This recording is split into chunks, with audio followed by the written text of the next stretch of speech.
الصلاۃ والسلام علیک یا رسول اللہ، الصلاۃ والسلام علیک یا حبیب اللہ۔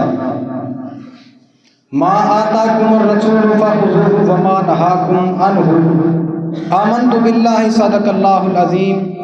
الصلاۃ والسلام علیک یا رحمۃ للعالمین۔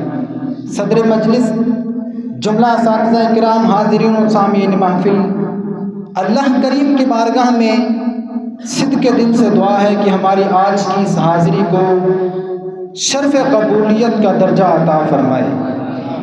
آج کی اس نشست کو ہمارے لیے اور ہمارے اکابرین کے لیے، بانیان محفل کے لیے ذریعہ نجات بنائے۔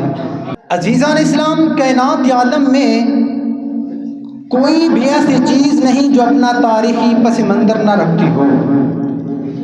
ہر چیز پر جب آپ نظر فرمائیں گے تو اس کا ایک تاریخی پہلو ضرور پائیں گے۔ وہ کتنی نئی ہے، کتنی پرانی ہے، کس نے بنایا، کون کون اس کے بانیوں میں تھے، حتیٰ کہ جغرافیہ سے لے کے کسی بھی تاریخ، کسی بھی انسٹیٹیوشن تک ہر ایک کا تاریخی پہلو ضرور پاتے ہیں۔ اسی طرح جماعتوں کا بھی پس منظر ہے، مسالک و مذاہب کا بھی پس منظر ہے، اور اس پس منظر کی دنیا میں تاریخی حقائق سے اہل سنت و جماعت کا بھی ایک پس منظر ہے۔ عزیزان اسلام، تاریخ کا یہ اصول ہے کہ جب اس کو پڑھا جاتا ہے، اس کو اسٹڈی کیا جاتا ہے، تو اس میں کچھ چیزیں حقائق سے مختلف بھی نظر آتی ہیں۔ راویوں میں اختلاف بھی ہوتا ہے، تاریخ کے خط و خال پہ بحث بھی ہوتی ہے، راوی ایک دوسرے کو رد کرتے بھی نظر آتے ہیں۔ اسی طرح جماعتوں کا بھی پس منظر ہو سکتا ہے، مسالک و مذاہب کا بھی پس منظر ہوتا ہے۔ تاریخ کا یہ اصول ہے کہ جتنا آپ پیچھے جائیں گے تاریخ کو کمزور پائیں گے، اس میں ضعف ہوگا، نقص ہوگا، اس میں عیب ظاہر ہوگا۔ لیکن الحمدللہ اہل سنت کی تاریخ ایسی حسین نظر آئے گی، اس میں کوئی راوی رد نہیں کر سکتا۔ اس لیے اس تاریخ کا تعلق یا قرآن سے ہوگا یا حدیث مصطفیٰ سے ہوگا۔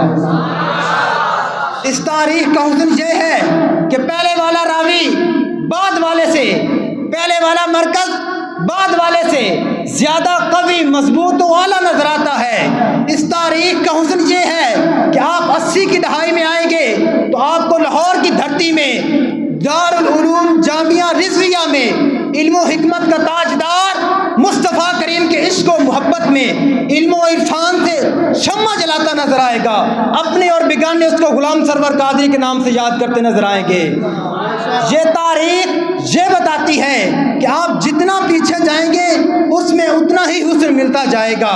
کبھی بریلوی کا امام کچے حجرے میں بیٹھ کر محمد عربی کے غلامی کا جام پلاتا نظر آتا ہے، اور کبھی حجویر سے چل کر آنے والا بابا پھٹے پرانے کپڑوں میں ملبوس ہو کر جب راوی کے کنارے پہ ڈیرا لگاتا ہے تو محمد علی جناح کو 1947 میں یہ کہنا پڑتا ہے کہ بچوں، قسم ہے رب ذوالجلال کی، پاکستان میں نے نہیں بنایا، پاکستان 900 سال پہلے بن چکا تھا جب راوی کے کنارے داتا علی حجویری نے ڈیرا لگا لیا تھا۔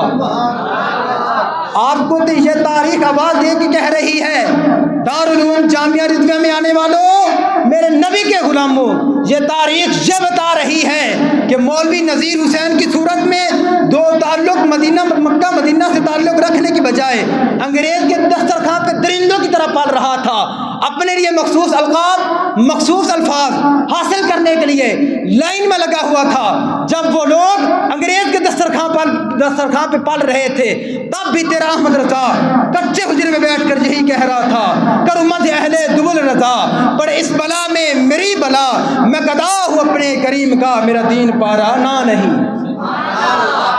وہ قومیں صفحہ ہستی سے مٹ جایا کرتی ہیں جو اپنے عظیم اکابرین کو بھول جاتی ہیں۔ دعا ہے کہ رب العالمین اپنے عظیم اکابرین کے اقوال و افعال کو یاد رکھنے کی توفیق عطا فرمائے۔ آمین۔ وما علینا الا البلاغ المبین۔